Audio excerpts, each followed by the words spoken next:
မင်္ဂလာပါရှင်။ဒါဟာကထာမြန်မာဘာသာအစီအစဉ်မှာပြန်လည်ကြိုဆိုလိုက်ပါတယ်။ဒါဟာကထာမြန်မာဘာသာအစီအစဉ်ရဲ့နေ့စဉ်သတင်းများကိုတင်ဆက်ပေးသွားမှာဖြစ်ပါတယ်ရှင်။2021ခုနှစ်ဖေဖော်ဝါရီလ9ရက်နေ့တွင်လွှတ်တော်အသစ်နဲ့မတ်လတွင်အစိုးရသစ်အပြောင်းလဲလုပ်မဲ့သတင်းကိုတင်ဆက်ပေးပါမယ်ရှင်။2021ခုနှစ်မှ2025ခုနှစ်အတွင်းလွှတ်တော်သစ်အပြောင်းလဲကိုဖေဖော်ဝါရီလ9ရက်နေ့တွင်ပြုလုပ်သွားမယ်ဖြစ်ပြီးအစိုးရသစ်အပြောင်းလဲကိုမတ်လတွင်ပြုလုပ်သွားရန်ရှိကြောင်းချင်းပြည်နယ်လွှတ်တော်ဥက္ကဋ္ဌဦးစုံပွေးထံမှသိရှိရပါတယ်ရှင်။လွှတ်တော်သစ်အပြောင်းလဲမလုပ်ခင်မှာလက်ရှိလွှတ်တော်ကအစည်းအဝေးဆက်လက်ကျင်းပပြုလုပ်သွားမှာဖြစ်တယ်။လာမယ့်ဖေဖော်ဝါရီလ9ရက်နေ့မှာလွှတ်တော်အသစ်ကအစည်းအဝေးကျင်းပပြီးအဲ့ဒီဆုံးဖြတ်ချက်အတိုင်းအစိုးရဖွဲ့ရဲ့တာဝန်ရှိသူတွေလွှတ်တော်ကိုယ်စားလှယ်တွေကိုတေချာမှာဖြစ်ပါတယ်လို့ဦးစုံပွေးကဟာကထာမို့ပြောပြခဲ့ပါတယ်ရှင်။ဦးစုံပွေးသည်လွှတ်တော်ဥက္ကဋ္ဌမှအနားယူတော်မူဖြစ်တော်လဲချင်းပြည်နယ် NLD ပါတီတာဝန်ကိုဆက်လက်လှုပ်ဆောင်မည်ဖြစ်ကြောင်းလွှတ်တော်ဥက္ကဋ္ဌတာဝန်ထမ်းဆောင်စဉ်လွှတ်တော်ရုံးဖြစ်စီတခြားဖွံ့ဖြိုးရေးလုပ်ငန်းများလှုပ်ဆောင်နိုင်ကြောင်းသိရှိရပါတယ်ရှင်။ပြည်ထောင်စုလွှတ်တော်ကို2020ရွေးကောက်ပွဲတွင်အနိုင်ရရှိသည့်ပါတီရဲ့ကိုယ်စားလှယ်များနဲ့ဖေဖော်ဝါရီလ9ရက်နေ့တွင်အစည်းအဝေးကျင်းပပြုလုပ်ရန်ပြည်ထောင်စုလွှတ်တော်ရုံးကထုတ်ပြန်ထားပြီးဖြစ်ကြောင်းသိရှိရပါတယ်ရှင်။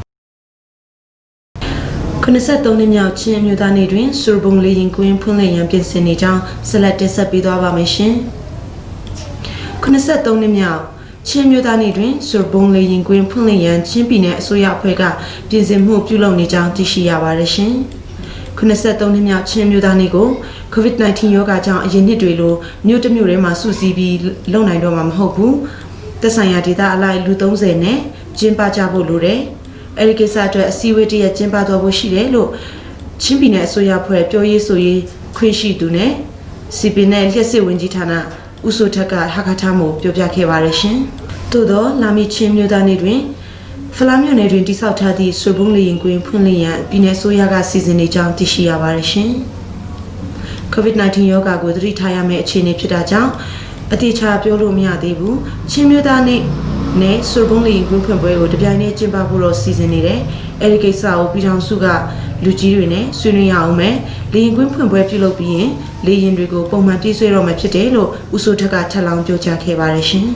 ။စူဘုံလီကွင်းသည်2020ခုနှစ်အောက်တိုဘာလ29ရက်နေ့တွင်လေရင်အစင်းအတက်အောင်မြင်စွာပြုလုပ်နိုင်ခဲ့ကြောင်းရင်းလေရင်ကွင်းဆောက်လုပ်ရာတွင်ကျပ်ငွေ39ဘီလီယံကုန်ကျခဲ့ကြောင်းသိရှိရပါတယ်ရှင်။ထန်တလန်မြို့နယ်တွင်ကားလမ်း18ပေဖြင့်တိုးချဲ့နေကြောင်းဆက်လက်တင်ဆက်ပေးသွားပါမယ်ရှင်။ချင်းပြည်နယ်ထန်တလန်မြို့အကြောင်းရက်ကွက်နဲ့ထန်တလန်မြို့နယ်ကားလမ်းများကိုအကျယ်18ပေဖြင့်2021ခုနှစ်ဘဏ္ဍာနှစ်တွင်တိုးချဲ့လုပ်ငန်းလှုပ်ဆောင်သွားမည်ဖြစ်ကြောင်းသိရှိရပါတယ်ရှင်။ထန်တလန်မြို့အကြောင်းရက်ကွက်ကားလမ်းအကျယ်ကိုအကျယ်18ပေဖြင့်2ကီလိုမီတာတိုးချဲ့လုပ်ငန်းဆောင်ရွက်မယ်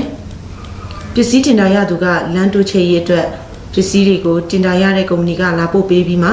ကျွန်တော်တို့စောက်လုပ်ရေးဌာနကဆောင်ရွက်မှာဖြစ်တယ်။ပြီးတော့မီတာ1080ရှိတဲ့ထန်တလန်နဲ့ဟာခါဂျာလမ်းကိုလည်း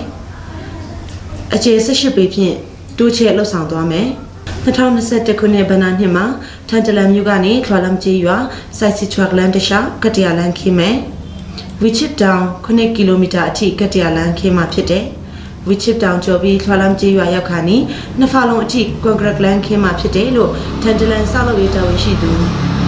ဘူတင်ပမ်ဒီယန်ကဟာကထာမို့ပြောပြခဲ့ပါတယ်။ထန်တလန်မြို့ပေါ်ပထမလိုင်းလမ်းကိုဆောက်လုပ်ရေးရုံးကတာဝန်ယူဆောက်လုပ်မယ်ဖြစ်ပြီးအင်ဂျာလန်နဲ့ဒုတိယလိုင်းလမ်းကိုစီပင်ဌာနကတာဝန်ယူဆောက်လုပ်သွားမှာဖြစ်ကြောင်းသိရှိရပါတယ်ရှင်။ကျွန်မအစတာပါ2020ခုနှစ်အတွင်းတွဲလက်စီမံကိန်းကလုပ်ငန်းဆောင်ရွက်တဲ့လုပ်ငန်းတချို့ထုတ်ပြန်တဲ့သတင်းကိုတင်ဆက်ပေးသွားပါမယ်။ချင်းလူအခွင့်အရေးဖွဲ့စည်း CHR မှာ2020ခုနှစ်အတွင်းတွဲလက်စီမံကိန်း၏လုပ်ငန်းဆောင်ရွက်ချက်များနဲ့ COVID-19 ရောဂါကာကွယ်ထိန်းချုပ်ရေးလုပ်ငန်းနဲ့တခြားလုပ်ငန်းအကောင့်ထဲဖော်မှုများကိုထုတ်ပြန်ခဲ့ပါတယ်။ COVID-19 ကာကွယ်ထိန်းချုပ်ရေးလုပ်ငန်းကို2020ခုနှစ်ဧပြီလပထမပတ်ကနေစက်တင်ဘာလအထိချင်းပြည်နယ်9မြို့နယ်များတွင် COVID-19 ကာကွယ်ရေးနဲ့လိုအပ်တဲ့အထောက်ပံ့တွေပေးခဲ့တယ်။ COVID-19 ရောဂါနဲ့ပတ်သက်တဲ့စာများဖတ်ရှုရန်ဗီဒီယိုများကြည့်ရှုရန်နဲ့ပညာပေးပိုစတာများကတ်ထားပေးခြင်းအတန်ချဲဆက်နဲ့အသိပညာပေးခြင်းများကိုပြုလုပ်ခဲ့ပါတယ်။ပြီးတော့ quarantine ဝင်သူများကိုထမင်းထုတ်ပိုးပေးခြင်းနဲ့လိုအပ်တဲ့ပစ္စည်းများပေးပို့ခြင်းကိုလည်းဆောင်ရွက်ပေးခဲ့ပါတယ်။အထူးသဖြင့်တက်ကြီးရွယ်ကိုကလေးတငယ်နဲ့ကိုဝင်ရှိသူများကိုဆေးဝါးစားစရာတွေနဲ့လိုအပ်တဲ့ပစ္စည်းများထောက်ပံ့ပေးခဲ့ပါတယ်။ပလောဝမြို့နယ်စမီးမြို့မှာစစ်ပေးရှောင်ပြည်သူများနဲ့တီကီကျေးရွာမှာနေထိုင်ကြတဲ့စစ်ပေးရှောင်ပြည်သူများကိုလည်း COVID-19 ရောဂါကာကွယ်ထိန်းချုပ်ရေးနဲ့ဆိုင်တဲ့ပစ္စည်းတွေကိုပံ့ပိုးပေးခဲ့ပါတယ်လို့ CHROE စီမံကိန်းမန်နေဂျာဆလိုင်းဗန်ဗျက်ထန်ကဟာခတ်ထမ်ကိုပြောပြခဲ့ပါတယ်။ထို့နောက်တွဲလက်စီမံကိန်းရဲ့လုပ်ငန်းများမှာချင်းပြည်နယ်ကိုမြို့နယ်ရှိကျေးရွာ180ရွာတွေမှာလုပ်ငန်းတွေဆောင်ရွက်ခဲ့တယ်။အဓိကလှုပ်ဆောင်တာကတော့နံပါတ်1ရွှေ့ပြောင်းသွားလာရေးဆိုင်ရာအသိပေးပညာပေးခြင်းနံပါတ်2ဝင်ငွေစုဆောင်းခြင်းလက်ပတ်စေခြင်းနဲ့စီးပွားဖြစ်လှုပ်ဆောင်ခြင်းနံပါတ်3လက်မှုပညာနဲ့သက်ဆိုင်တဲ့ပညာပေးမှုများပြုလုပ်ခြင်းနံပါတ်4အလောက်အကရရှိရန်ရှာဖွေပေးခြင်းများပြုလုပ်ပေးနေပါတယ်လို့ CHRE တာဝန်ရှိသူကထပ်မံပြောကြားခဲ့ပါတယ်။ရွှေ့ပြောင်းသွားလာရေးဆိုင်ရာကိစ္စနဲ့ပတ်သက်ပြီးအသိပညာပေးခြင်းတတိထားရမယ့်အချက်များကိုမင်းတပ်ကံပလက်နဲ့မတူပီမြို့နယ်များရှိကျေးရွာ45ရွာတွင်ဒရမာပြပွဲများပြုလုပ်ခဲ့ပါတယ်။ထို့နောက်ငွေကြေးလိမ်လည်မှုနဲ့တတိထားရမယ့်အချက်များနိုင်ငံကူးလက်မှတ်များပြုလုပ်နည်းနဲ့ရွှေ့ပြောင်းသွားလာသည့်အပေါ်တတိထားရမယ့်အချက်များကိုအသိပညာပေးခဲ့ကြောင်းဝင်ငွေစုဆောင်းနည်းနဲ့ဝင်ငွေလက်ပတ်စေသည့်အသိပညာပေးမှုများကိုပြည်သူ80ဦးထံပညာပေးမှုများပြုလုပ်ခဲ့ကြောင်းသိရှိရပါတယ်။ဤကိစ္စနဲ့ပတ်သက်ပြီးလက်ထောက်စီမံကိန်းမန်နေဂျာဆလိုင်းဆောင်ဦးလျံက COVID-19 ကြောင့်လူများများစုဝေးနိုင်တာမရတဲ့အတွက်ပညာပေးမှုကြည်ကြဲပြန့်ပြန့်မလုပ်နိုင်ပါဘူးလူနည်းနည်းဖြစ်တာချင်းပြည်နယ်အတွင်းမှာလူ100ကျော်ထက်အပညာပေးမှုပြုလုပ်ခဲ့တယ်အဓိကကတော့ဆက်ချုပ်တင်တဲ့စပင်ညက်တင်တဲ့မော်တော်ဆိုင်ကယ်ပြုပြင်ရေးတင်တဲ့ကားမောင်းတင်တဲ့နဲ့လူနေအိမ်ဆောက်လုပ်ရေးတင်တဲ့တွေကိုပြုလုပ်ပေးခဲ့ပါတယ်။အဲ့ဒီတင်တဲ့ကိုစမီးမြို့မှာနေထိုင်ခဲ့ကြတဲ့စစ်ပေးရှောင်ပြည်သူ90ဦးကိုတင်တဲ့ပေးခဲ့တယ်။အင်္ဂလိပ်စာကွန်ပျူတာတင်တဲ့တွေကိုလည်းလူ90ဦးကိုပညာသင်ကြားပေးခဲ့ပါတယ်လို့ဟာခတ်ထမ်ကိုထပ်မံပြောပြခဲ့ပါတယ်။မြို့နယ်တိုင်းတွင်ဖွင့်လှစ်ထားတဲ့ assessment ရုံးများတွင်အကြံဉာဏ်နှင့်အကူအညီတောင်းခံနိုင်ပြီးသက်ဆိုင်ရာရုံးတာဝန်ရှိသူများမှအလုပ်ကိုင်ရှာဖွေပေးခြင်းနဲ့အကူအညီများပေးနေပါတယ်။ COVID-19 ရောဂါကြောင့်အလုပ်ကိုင်ဆုံးရှုံးခဲ့တဲ့သူများကို assessment နဲ့ Department of Labor မှာပူးပေါင်းဆောင်ရွက်ပေးမှုကြောင့်အလုပ်ကိုင်ပြန်လည်ရရှိသူများလည်းရှိကြောင်းသိရှိရပါတယ်။